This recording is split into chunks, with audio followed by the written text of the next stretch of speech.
Hey guys, we have been we've got another DTC product that we want to share with you guys today, and this one is a wallet. It's called Trayvax. You can see it's a wallet that can hold your credit cards. I actually don't have this kind of a wallet. It's a totally new category for me. Lorenzo, I think it's new for you as well. But we put ourselves in this challenge to say, hey, how do we improve this page? So let's talk about the page first. It's interesting. Lorenzo studied the same page, but he actually was looking at the titanium version of the page, which is a lot more expensive. I was looking at the metal version of the page. So I'm not sure what they're defaulting to, but I think that is something, and I think Lorenzo has spoken about this on LinkedIn as well, is that the default variant that you show up really plays a role. Because if people are seeing the titanium version, I mean, it's a lot more expensive. But on the flip side, maybe that titanium version is acting as a price anchor for the metal version. So I don't know. But they have a nice number of reviews, lots of social proof. Then over here, they describe the product. They have an engraving option. I'm not going to go into all of these details. They have these details, dimensions in leather. Honestly, I actually didn't even notice it because Me of neither. Me neither. I miss them completely because they're they too call to action, add to cart, and the PayPal button, add to cart. power. Yeah, absolutely. Then they have this section over here. They have these images over here, and then elegant design, and then they have the features. Again, I think these features I felt personally should have been higher on the page, but we're not discussing that right now. I think this image it's very clear and has nice details.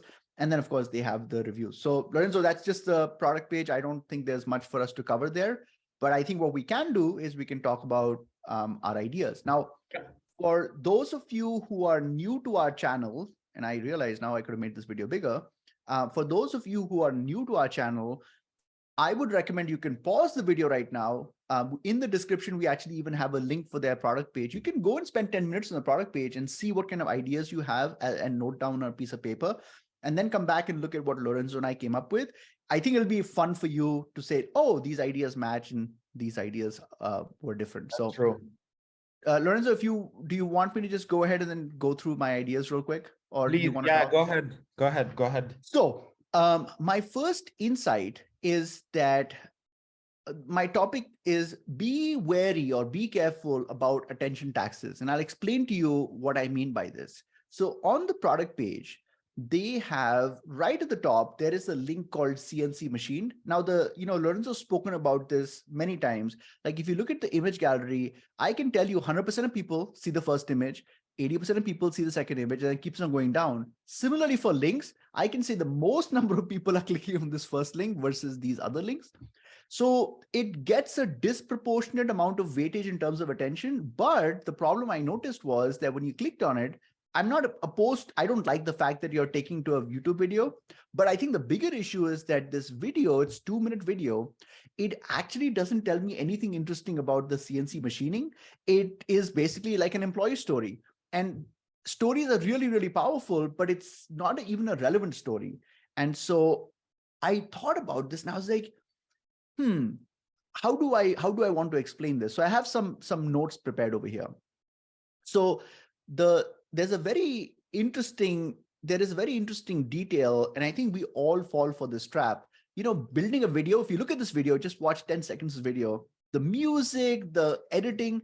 Lorenzo and I make videos as well for our YouTube channel. I can tell you for a fact that this is expensive to do. The way they've edited it, this is done by a professional.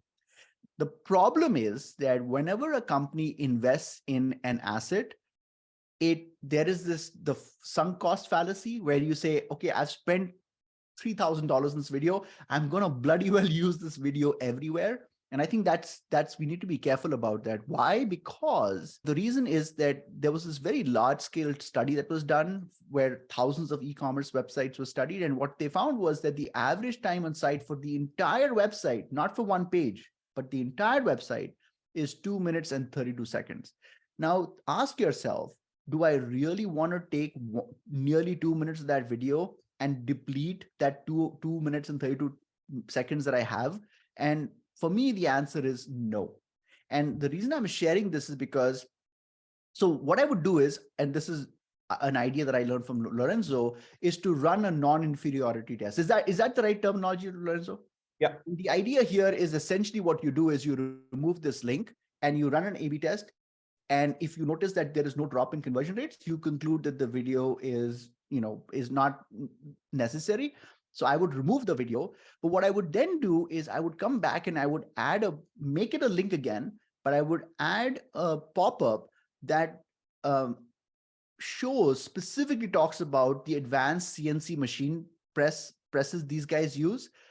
Maybe include some images, but I want the conversation to be totally focused on that detail that the user is digging about. So I want to say something about this, because you're bringing up a very good point when you talk about the fact that, the company already invested 3, 5, 10K into making the video. Now they need to show it because they already invested the money, right?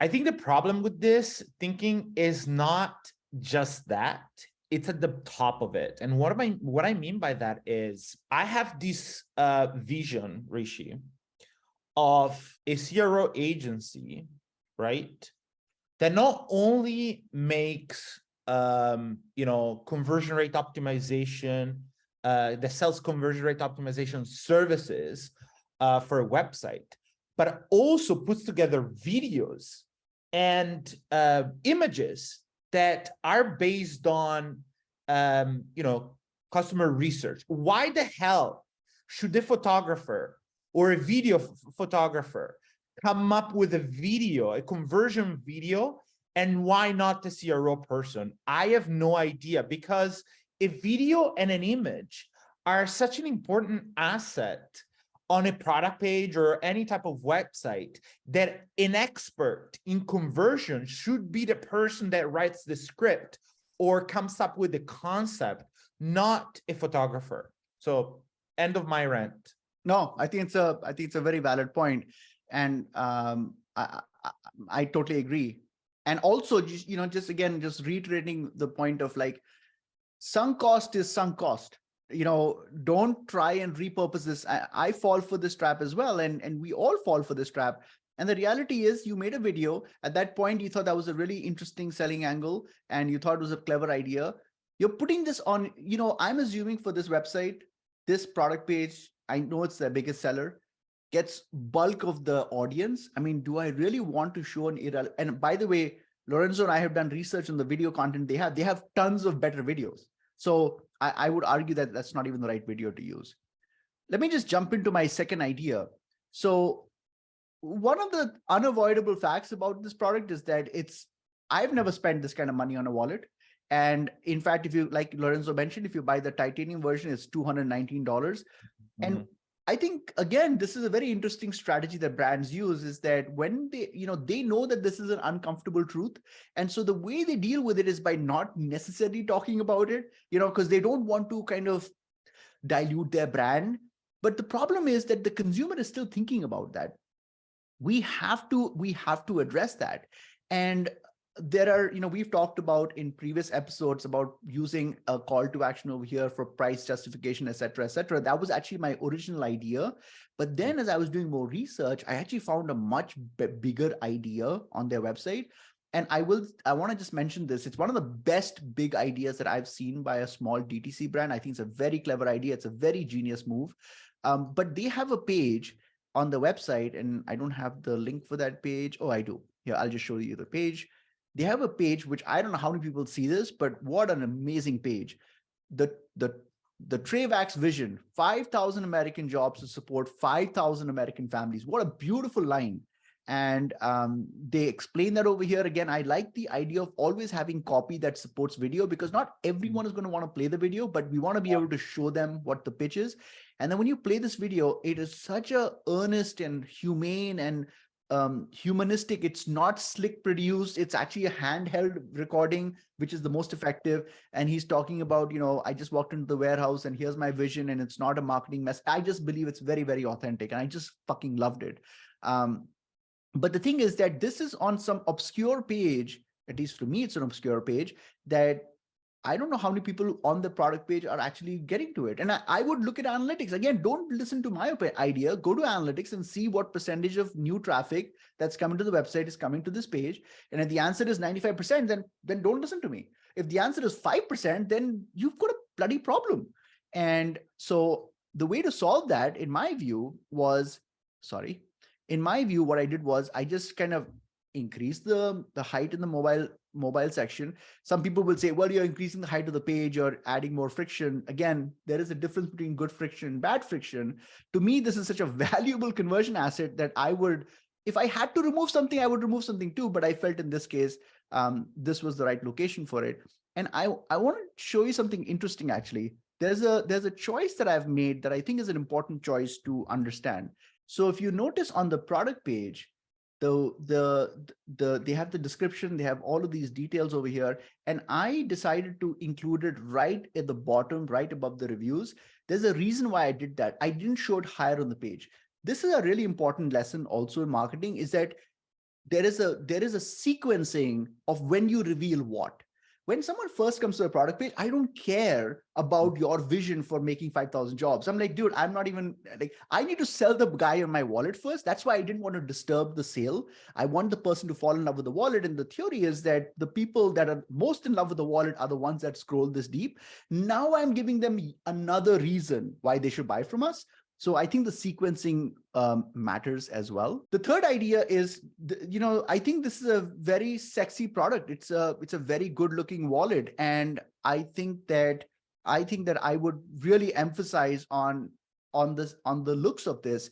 And we've looked at by the way, Lorenzo and I work independently of each other. So he has no idea what I worked on, but we both ended up looking at a bunch of YouTube videos, and all the videos like really talk about how sexy it looks and how amazing it looks.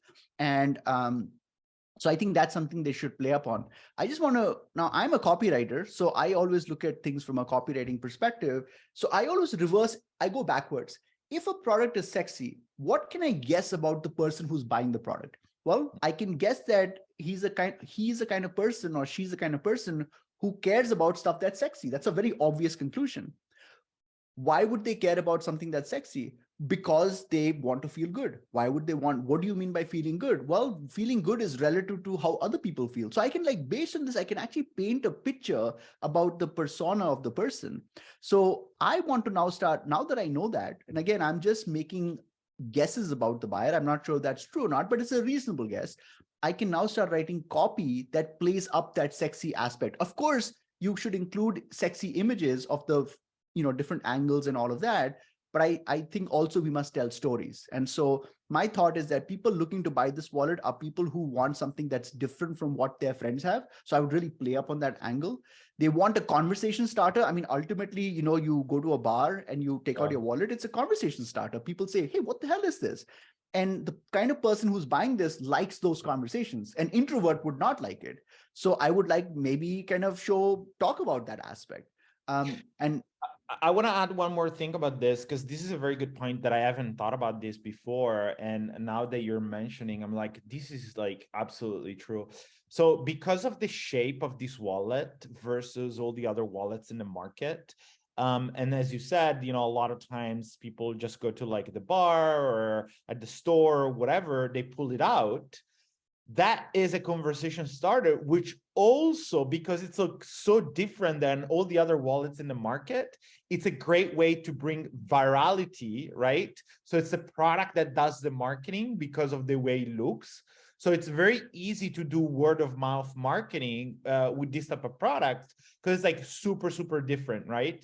So now, what happens is that that helps the kind of bottom line, because now they can acquire a bunch of customers just because the product looks different without, having to invest in media buy and stuff like that. 100% correct. And then my final idea, and then I'm going to hand it over to my dear friend, is that, look, I'm not a young guy who, uses fancy wallets. Obviously, I assume this is made for younger people. I know that there's a lot of people that use money clips and things like that, but I actually use a traditional leather wallet, a bifold wallet. And Lorenzo, I assume you also use a traditional wallet. Is that correct? Yeah, I do. So I think it's fair to say, again, a lot of times we've talked about this, a CRO is like a detective. You're making guesses about the crime scene, right? And so I'm making a guess that a lot of people that are coming here, especially the people that have the hardest time buying this, I think someone who has a metal wallet, for them, it's a very straightforward sales pitch. So I feel that there's little friction for them. I think the big opportunity is people that have a traditional wallet that are saying, what am I sacrificing to get this wallet? I know it looks cool, but it's also very exposed. It's very different from a traditional wallet. And I want to have a private conversation with those people instead of having that conversation on the product page itself, where maybe it's not relevant to people. Most of the people, I want to have a private conversation. So what I do is whenever you want to have a private conversation, it's kind of like I want to do a gentle nudge. So this is not a good design, but I put it here, which says, are you currently using a traditional wallet? And I placed it at some location on the page. And the idea is that when someone interacts with this, we show a pop-up or whatever mechanism, you can expand it out. I don't really care. But the point is that now something beautiful has happened. The person has raised their hand up and they've said, I do use a traditional wallet. Imagine if you had a retail store and someone walked up to you and said, I have a traditional wallet. Why the hell would I give up this wallet to buy your wallet? You have a good, I'm sure their founder has a good pitch. All I want to do now is reverse engineer that sales pitch and present it to this person. So the three things that I identified was, one of the downsides of a traditional wallet is wear and tear. And I assume these guys have less wear and tear. Again, I'm not sure of the right selling angle, but I wanted to put something here. They're very bulky, and how they force us to carry more than what we need to.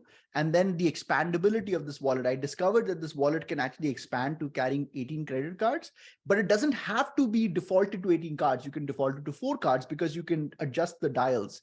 I didn't know that. And so I think that's something that someone who has a traditional wallet can't do. And I think it's a very sexy feature. So those are 3 things that I would include. But I think if I spoke to the founder, I would come up with 15 more things to talk about. But just focus on the mechanics of what we're saying. What we've done is we've created a private room for self-selected people that have a traditional wallet.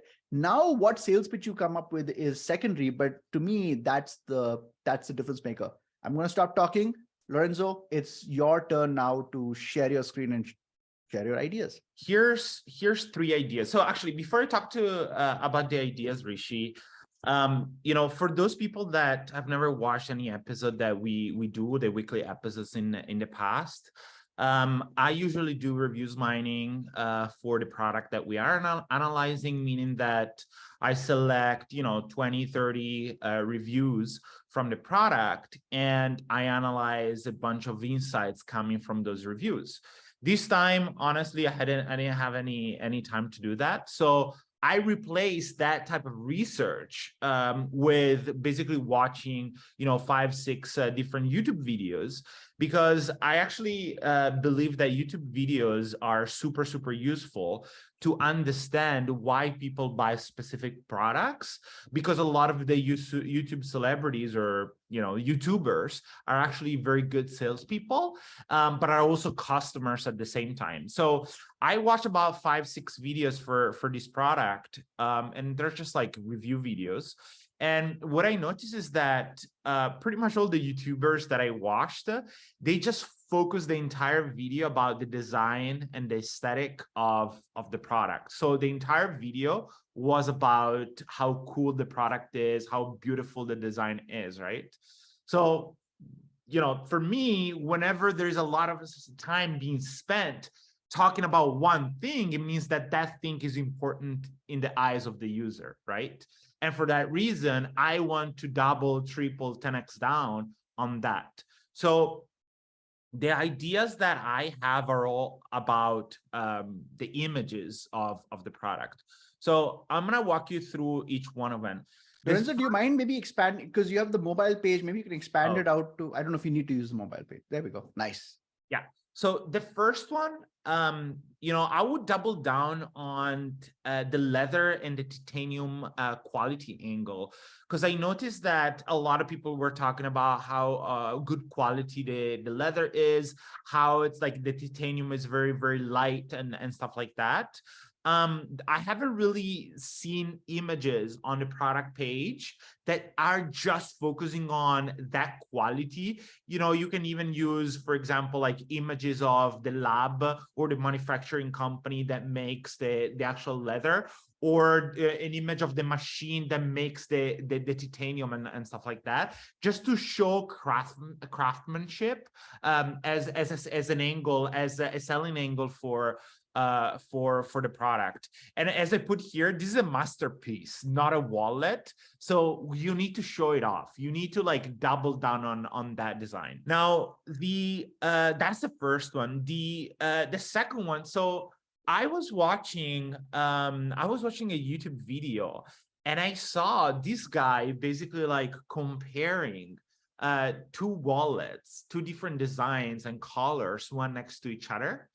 And I was like, yeah, I wouldn't be surprised if there's a lot of like kind of like hesitations and sort of like question marks in the brain of the user around what color should I get, right? So I would look at probably like session recordings, and my assumption here, Rishi, is that maybe the user clicks here, checks out zooms in into the color, then does the same for all the other colors. So I think there's a lot of kind of like little bit of a ping pong game being played here to figure out what the right color for the user is.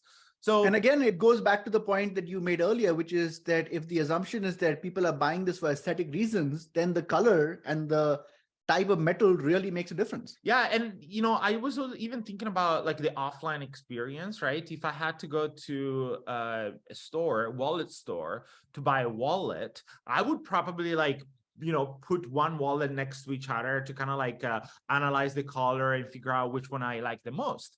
And, this image, and again, it just comes from YouTube, reminded me of a pretty clever product feature that I saw on this website that I'm about to show you. So this is like a Kindle, kind of like a backpack, and they have this call to action below the product images that says compare colors, and clicking on it, you can actually select all the colors that you want, and you can see the two products one next to each other and kind of like compare them and make it super easy to decide which one you want.